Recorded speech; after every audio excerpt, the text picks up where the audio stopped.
Free fire game খেলতে শুরু করি 2020 সালে। এলাকার ভাই ব্রাদার গুলোকে দেখতাম রাতে এক জায়গায় বসে বসে শুধু চিল্লাচিল্লি করতো।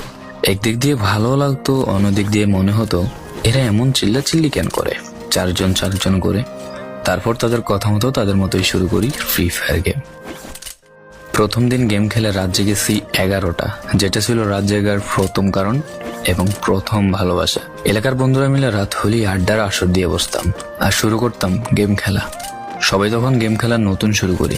এত পরিমাণ আনন্দ ছিল গেমটিতে যে বলে বোঝানো সম্ভব না। তখন ভালো কোনো ফোন ছিল না, ল্যাগ করতো, তবুও খেলতাম। আব্বু আম্মুর কি পরিমাণ বকাঝকা খেয়েছি সেটা বলা বাহুল্য।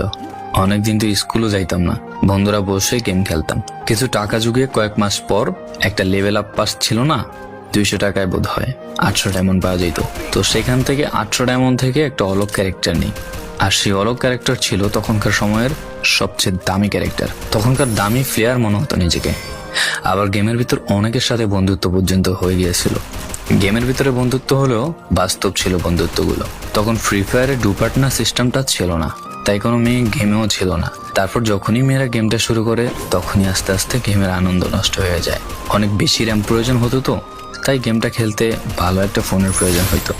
কিন্তু তখন ফোন ছিল না, কোনো রকম একটা ফোন দিয়ে খেলতাম গেমটা। ভাবতাম একটা ভালো ফোন হইলে